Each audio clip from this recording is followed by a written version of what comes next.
नमस्कार, आप देख रहे हैं एबी स्टार न्यूज़। मैं हूं आपके साथ सपना वर्मा। स्वागत करती हूं आपका हमारी खास पेशकश योग निद्रा से जागे नारायण। आज देव उठनी एकादशी है। देव उठनी एकादशी का अपने आप में एक विशेष महत्व है। ये एकादशी भगवान विष्णु को समर्पित है। तो चलिए जानते हैं कि क्या है इसकी विशेषता और इससे जुड़ी तमाम छोटी से लेकर बड़ी जानकारी को आप तक हम पहुँचाते हैं। चलिए नज़र डालते हैं। देवउठनी एकादशी का है विशेष महत्व।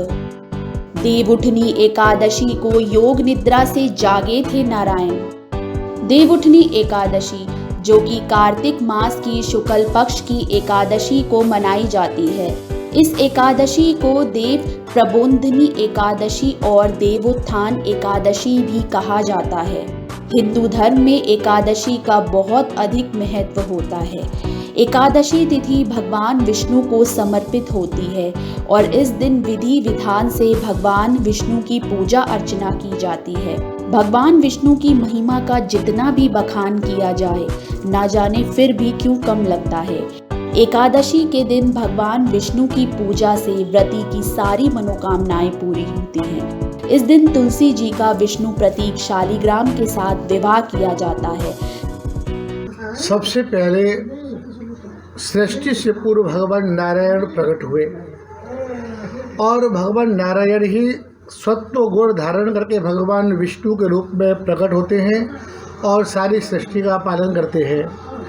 तो आषाढ़ शुक्ल पक्ष एकादशी में सभी देवता विश्राम करते हैं, भगवान नारायण विष्णु भी विश्राम करते हैं।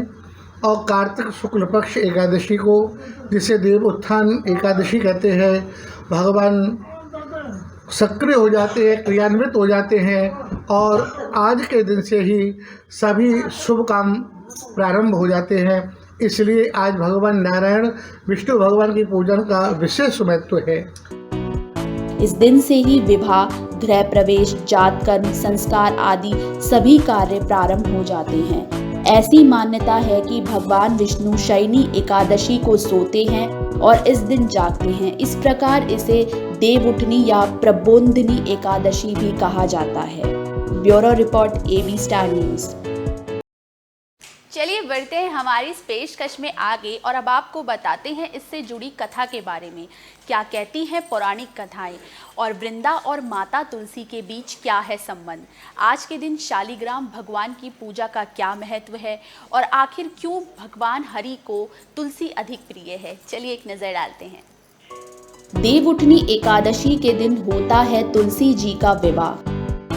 क्या कहती हैं पौराणिक कथाएं। वृंदा और तुलसी जी का क्या है कनेक्शन। इस दिन भगवान शालिग्राम के साथ तुलसी माँ का आध्यात्मिक विवाह भी होता है।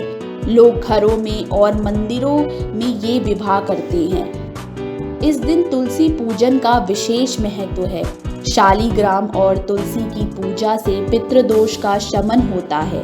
तो आइए जानते हैं कि इसके पीछे की क्या है पौराणिक कथा और क्यों हुआ था आज तुलसी जी का भगवान शालिग्राम से विवाह। प्राचीन कथा के अनुसार भगवान शालिग्राम और तुलसी विवाह की क्या है कथा। वृंदा नाम की एक पतिव्रता स्त्री थी। वृंदा का पति जलंधर क्रूर और देव विरोधी होकर त्रिलोकधिपति बन बैठा था। वृंदा के सतीत्व के कारण वह अजय और शक्तिशाली बना हुआ था। महादेव भी उसे हरा नहीं सके, जिस कारण सभी देवताओं के कहने पर भगवान विष्णु ने जलंधर का रूप धारण कर लिया। भगवान विष्णु ने जलंधर का रूप धारण कर वृंदा का सतीत्व भंग कर दिया। सतीत्व भंग किए जाने पर वृंदा ने आत्मदाह कर लिया। वृंदा की राख के ऊपर तुलसी का एक पौधा जन्मा। भगवान विष्णु ने कहा, आज से इनका नाम तुलसी है और मेरा एक रूप इस पत्थर के रूप में रहेगा। इस पत्थर को शालिग्राम के नाम से तुलसी जी के साथ ही पूजा जाएगा। मैं बिना तुलसी जी के प्रसाद स्वीकार नहीं करूंगा। उसी वक्त से तुलसी जी की पूजा सभी करने लगे। उसी वक्त से तुलसी जी का विवाह शालिग्राम जी के 7 कार्तिक मास में किया जाता है। भगवान विष्णु को तुलसी जी बहुत ही अधिक प्रिय है। तुलसी देवी वृंदा का स्वरूप है, जिसे भगवान विष्णु लक्ष्मी से भी अधिक मानते हैं। कार्तिक मास में तुलसी जी का पूजा करने से विशेष पुण्य का लाभ मिलता है और जीवन से दुख संकट दूर हो जाते हैं। शालिग्राम के साथ तुलसी जी की पूजा करने से अकाल मृत्यु नहीं होती। कार्तिक मास में तुलसी जी की पूजा करके इसके पौधे का दान करना श्रेष्ठ माना गया है। तुलसी की पूजा और इसके सेवन से हर तरह के रोग शोक मिट जाते हैं और सौभाग्य में वृद्धि होती है। इस दिन देवउठनी एकादशी की पौराणिक कथा का श्रवण या वाचन करना चाहिए। कथा सुनने या कहने से पुण्य की प्राप्ति होती है। Bureau report, AB star news. शांताकारं भुजगशयनं पद्मनाभं सुरेशं विश्वाधारं गगनसदृशं मेघवर्णं शुभांगं लक्ष्मीकान्तं कमलनयनं योगिविद्यानिगम्यं वन्दे विष्णु भवभयहर सर्वलोकैकनाथम्। ओम नमो भगवते वासुदेवाय नमः। ओम नमो भगवते वासुदेवाय नमः। ओम नमो भगवते वासुदेवाय नमः। देवउठनी एकादशी का अपने आप में एक विशेष महत्व है। कहते हैं कि 4 महीने की निद्रा के बाद आज ही के दिन नारायण जागे थे। तो चलिए नज़र डालते हैं, बढ़ते हैं आगे हमारी इस खास पेशकश योग निद्रा से जागे थे नारायण। अब आपको आगे चलकर बताते हैं कि क्या कहती हैं इससे जुड़ी अन्य कथाएं, इसे क्यों कहा जाता है प्रबोधनी एकादशी और क्या है इस एकादशी का महत्व। आइए एक नज़र डालते हैं। क्या कहती हैं अन्य कथाएं? भगवान विष्णु ने क्यों ली राजा की परीक्षा? राजा से क्यों प्रसन्न हुए भगवान विष्णु? देवउठनी एकादशी का अपने आप में एक विशेष महत्व है। इस एकादशी को रखने से सारे रुके हुए काम बनते हैं। भगवान विष्णु की पूजा से व्रती की सारी मनोकामनाएं पूरी होती है। भगवान विष्णु के जिनके अनगिनत नाम है, वो जगत के पालनहार है। उनकी उपासना से व्रती के सारे पाप खत्म होते हैं और उसे मरणोपरांत भगवान विष्णु के परम धाम बैकुंठ में स्थान मिलता है। एकादशी के महत्व को तो अब आपने जान लिया। अब एक नज़र डालते हैं देवउठनी एकादशी से जुड़ी एक अन्य प्राचीन कथा पर। क्या कहती है अन्य कथा? एक राजा थे जिसके राज्य में प्रजा बहुत सुखी थी। राजा के राज्य में एकादशी के दिन कोई भी अन्न नहीं बेचता था और ना ही कोई अन्न खाता था।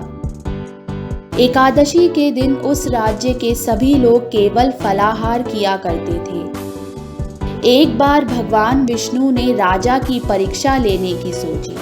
भगवान विष्णु सुंदरी का रूप धारण कर सड़क किनारे बैठ गए। उसी वक्त राजा उधर से गुजरे और सुंदरी को देखकर चकित रह गए। राजा ने सुंदरी से पूछा कि तुम कौन हो और इस तरह यहाँ क्यों बैठी हो? फिर सुंदरी के रूप में मौजूद भगवान ने कहा कि मैं निराश्रिता हूँ। इस नगर में मेरा कोई जाना पहचाना नहीं है, मैं किससे सहायता मांगूं? राजा उसके रूप पर मोहित हो गए और बोले कि तुम मेरे महल में चलकर मेरी रानी बनकर रहो। इस पर सुंदरी ने कहा कि मैं तुम्हारी बात मानूंगी, लेकिन तुम्हें राज्य का अधिकार मुझे सौंपना होगा। इस राज्य पर मेरा पूर्ण अधिकार होगा और मैं जो भी बनाऊंगी तुम्हें खाना ही होगा। ये सुनकर सुंदरी के रूप पर मोहित राजा ने कहा कि मुझे सारी शर्त मंजूर है। अगले दिन एकादशी थी। रानी ने आदेश दिया कि बाजारों में अन्य दिनों की तरह अन्न बेचा जाए। रानी ने मांस मछली आदि पकवाए और परोस कर राजा से खाने के लिए कहा। ये देखकर राजा बोला, रानी आज एकादशी है, मैं तो केवल फलाहार ही करूँगा। रानी ने शर्त की याद दिलाई, बोली या तो खाना खाओ, नहीं तो मैं बड़े राजकुमार का सिर काट दूंगी। राजा ने अपनी स्थिति बड़ी रानी से कही। बड़ी रानी बोली, महाराज धर्म न छोड़े, बड़े राजकुमार का सिर दे दीजिए। बड़ी रानी ने महाराजा से कहा कि पुत्र तो फिर मिल जाएगा, पर धर्म नहीं मिलेगा। इसी दौरान बड़ा राजकुमार खेलकर आ गया। माँ की आंखों में आंसू देखकर वो रोने के कारण पूछने लगा, तो माँ ने उसे सारी वस्तु स्थिति बता दी। सब कुछ जानने के बाद अपने पिता के धर्म की रक्षा के लिए राजकुमार अपना सिर देने के लिए तैयार हो गया। राजा दुखी मन से राजकुमार का सिर देने को तैयार हुआ। ये सब देखकर रानी का रूप छोड़कर भगवान विष्णु का अपने वास्तविक रूप में प्रकट हो गए। श्री हरि ने राजा को परीक्षा की बात बताते हुए कहा, राजन, तुम इस परीक्षा में पूरी तरह सफल रहे हो। भगवान ने प्रसन्न मन से राजा से वर मांगने को कहा। राजा बोला, आपका दिया हुआ सब कुछ है, हमारा उद्धार करे, और विमान में बैठकर परम धाम को चला गया। राजा की ये कथा बताती है कि जो व्यक्ति विपरीत परिस्थितियों में भी अपना धर्म नहीं छोड़ता, भगवान उसका साथ नहीं छोड़ते और वो भगवान की कृपा का हमेशा पात्र बनता है। देवउठनी एकादशी की अगर बात की जाए तो इसकी महिमा का बखान तो सृष्टि के रचयिता ब्रह्मा जी करते हैं और नारद जी से कहते हैं, हे मुनि श्रेष्ठ, अब पापों को हरने वाली, पुण्य और मुक्ति देने वाली एकादशी का महात्म्य सुनिए। पृथ्वी पर गंगा की महत्ता और समुद्रों तथा तीर्थों का प्रभाव तभी तक है जब तक कि कार्तिक की देव प्रबोधिनी एकादशी तिथि नहीं आती। मनुष्य को जो फल 1000 अश्वमेध और 100 राजसूय यज्ञों से मिलता है, वही प्रबोधिनी एकादशी से मिलता है। ये पापों को हरने वाली, पुण्य और मुक्ति देने वाली एकादशी है। पृथ्वी पर गंगा की महत्ता, समुद्रों तथा तीर्थों का प्रभाव तभी तक है जब तक कि कार्तिक की देव प्रबोधिनी एकादशी की तिथि नहीं आती। Bureau report, AB star news. मुकम करोति वाचालम पंगुम लंघते गिरिम यत् कृपा तम अहम वंदे परमानंद माधवम। आज का जो दिन है वो भगवान विष्णु और तुलसी जी की पूजा का दिन है। कहते हैं उनके पूजन से सभी तरह के कष्ट और रोग दूर होते हैं। व्यक्ति का जीवन सुख, संपत्ति और धन से भर जाता है। तो तुलसी जी भगवान विष्णु को बहुत अधिक प्रिय है, इसलिए उनके भोग में तुलसी मिलाना बेहद ही ज़रूरी है। तो चलिए बढ़ते हैं हमारी इस खास पेशकश में आगे और अब आपको बताते हैं कि आज व्रत रखना क्यों ज़रूरी है और इसका क्या फल होगा। चलिए नजर डालते हैं। एकादशी के दिन व्रत रखना बेहद ही शुभ माना जाता है। इस दिन व्रत रखने से सभी कष्ट खत्म होते हैं और भगवान नारायण की कृपा से सुख समृद्धि आती है। इस बार एकादशी तिथि का प्रारंभ आज सुबह 5:48 से इस बार एकादशी की शुरुआत हो रही है और 15 नवंबर 2021 को सुबह 6:39 पर एकादशी की तिथि समाप्त हो रही है। तो चलिए अब आपको बताते हैं एकादशी की पूजन की विधि। देवउठनी एकादशी की पूजन विधि। सूर्योदय से पहले स्नान आदि से निवृत्त हो जाएं। भगवान विष्णु का गंगा जल से अभिषेक करें। भगवान विष्णु का ध्यान करते हुए घर के मंदिर में दीप प्रज्वलित करें। भगवान विष्णु को पुष्प और तुलसी दल अर्पित करें। अगर संभव हो तो इस दिन व्रत भी रखें। इस दिन माता तुलसी और शालिग्राम भगवान की भी पूजा विधि विधान से पूजा करें। भगवान की आरती करें, भगवान को भोग लगाएं। इस बात का विशेष ध्यान रखें कि भगवान को सिर्फ सात्विक चीज़ों का भोग लगाएं। भगवान विष्णु के भोजन में तुलसी को जरूर शामिल करें। ऐसा माना जाता है कि बिना तुलसी के भगवान विष्णु भोग ग्रहण नहीं करते। इस पावन दिन भगवान विष्णु के साथ ही माता लक्ष्मी की भी पूजा करें। इस दिन भगवान का अधिक से अधिक ध्यान करें। प्रातःकाल ब्रह्म मुहूर्त में उठिए, सुंदर सरोवर में, तीर्थों में, नदियों में स्नान करें, ज़्यादा से ज़्यादा भगवान का अर्चन वंदन पूजन करें। और व्रत का एक नाम है उपवास। उप यानी समीप में, वास यानी रहना। जिस दिन व्रत करें, उपवास करें, ज़्यादा से ज़्यादा समय भगवान के पास बिताना चाहिए। भगवान का अर्चन करें, वंदन करें, श्रृंगार करें, बंगला सजाएं और भगवान के नाम का निरंतर जप करें। नित्य प्रति तो हम संसार के सभी काम करते हैं, पर उपवास वाले दिन ज़्यादा से ज़्यादा भगवत सेवा, भगवत नाम का आश्रय लेना चाहिए। देखिए, वैसे तो जो तामसी भोजन है उनको हमेशा ही उनका परित्याग करना चाहिए, लेकिन जिस दिन एकादशी का व्रत है, एकादशी का अर्थ है 11। शरीर में 11 इंद्रिय हैं, 5 ज्ञानेंद्रिय, 5 कर्मेंद्रिय और 1 मन। इन 11 इंद्रियों को ठाकुर जी की सेवा में लगा देना, यही तो उपवास है, यही तो व्रत है। सात्विक सा भोजन करना चाहिए और अल्प भोजन, थोड़ा भोजन करें, मृत भोजी और मृत भाषी बने। कम बोलें, कम खाएं, उससे हमारा मन भी पवित्र होगा और हमारा शरीर भी स्वस्थ होगा।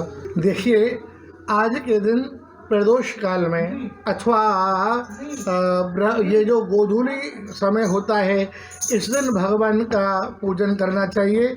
भगवान को यह प्रयास करना चाहिए, हम भगवान को जगा रहे हैं और प्रार्थना करें, भगवान आप उठिए और सारी शक्ति विश्व को चैतन्यता प्रदान करें। सब लोग शुभ कामों में लगे और जो पूर्ण वस्तु है, जैसे पूरा गन्ना है, पूर्ण फल, जो भी पूर्ण फल है, परमात्मा पूर्ण है, तो परमात्मा को भी पूर्ण वस्तु से पूजा करनी चाहिए।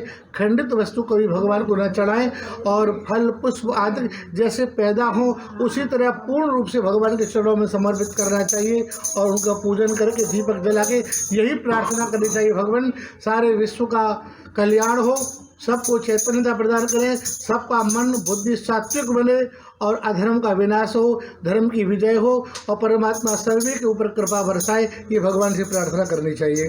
दीक्षित जी, चलते चलते मैं आखिरी देखिए, पहली बात तो ये ब्रजभूमि है। विश्व में आप कहीं भी चले जाइए, कहीं भी भगवान के चरणों की रज मिलने वाली नहीं है, क्योंकि भगवान ने ब्रज में 4 प्रतिज्ञा की हैं। पहली प्रतिज्ञा यह की है कि मैं कभी सिले हुए वस्त्र नहीं पहनूंगा। भगवान ने दूसरी प्रतिज्ञा की, मैं कभी बाल नहीं कटाऊंगा। भगवान ने तीसरी प्रतिज्ञा की, मैं ब्रज में कभी शस्त्र नहीं उठाऊंगा। पूतना से लेकर कंस तक जितने भी दैत्यों को मारा, भगवान ने कभी शस्त्र नहीं उठाया।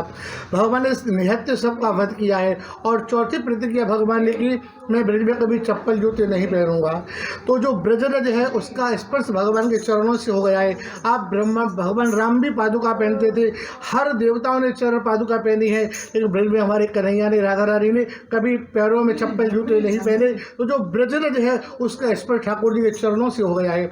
आप कहीं भी चले जाइए, कहीं भगवान के चरणों की रज नहीं मिलेगी तो केवल ब्रजभूमि में ही मिलेगी। और उस रज में इतनी शक्ति है कि वो मुक्ति की भी मुक्ति कर देती है। एक बार मुक्ति ने भगवान से पूछा, महाराज मैं सबकी मुक्ति करती हूँ, मेरी मुक्ति कैसे हो? तो भगवान ने यही कहा कि मुक्त कहे गोपाल से मेरी मुक्ति बता। तो भगवान बोले, ब्रज रज उड़ मस्तक लगे तो मुक्त रह जाए। ये वो ब्रज भूमि है जो मुक्ति की मुक्ति कर देती है। तो दूसरी बात ये बताना चाहता हूँ, ये व्रत करना, परिक्रमा लगाना, शरीर को कष्ट देना क्यों किया जाता है? इसका मुख्य कारण ये है, आत्मा कभी पाप नहीं करती, ये शरीर पाप करता है। तो जो यहाँ शरीर को दंड देता है वहाँ उसे यमराज के यहाँ दंड नहीं मिलता, और जो यहाँ दंड नहीं देता उसे वहाँ दंड मिलता है। तो जाने अनजाने में अनेक अपराध बन जाते हैं। तो हम इस ब्रजभूमि में अपने शरीर को दंड दें, जिससे हमारा पाप दूर हो और वो ब्रज हमारे शरीर से लगे, हमें भगवान की रज प्राप्त हो और हमारी भी मुक्ति हो जाए। इसलिए सारे विश्व का, सारे संसार के लोग यहाँ आते हैं और परिक्रमा करके इस ब्रज रज को बार बार प्रणाम करते हैं और माथे से लगाते हैं। इसलिए ब्रजभूमि का सबसे अधिक महत्व है। एकादशी से जुड़ी सही पूजा विधि हम सभी के लिए जानना बेहद जरूरी है, ताकि सही तरीके से की गई पूजा का लाभ व्रती को अवश्य मिले और उसके जीवन में सभी प्रकार के सुख आए। Bureau report, AB star news. आपने जाना पूजा से जुड़े तमाम विधि और सही मुहूर्त के बारे में। अब चलिए बढ़ते हैं हमारी इस पेशकश में आगे और अब आपको बताते हैं कि आज के दिन व्रत के कौन से नियमों का पालन करने से व्रती की हर मनोकामना पूरी होगी और किन नियमों की अनदेखी करनी चाहिए और कौन सी ऐसी चीज़ें हैं जिनका आज के दिन पूरी तरह से त्याग करना चाहिए। तमाम बातें आपको बताते हैं अपनी इस खास पेशकश के ज़रिए। चलिए बढ़ते हैं आगे। जान लीजिए क्या है व्रत के नियम।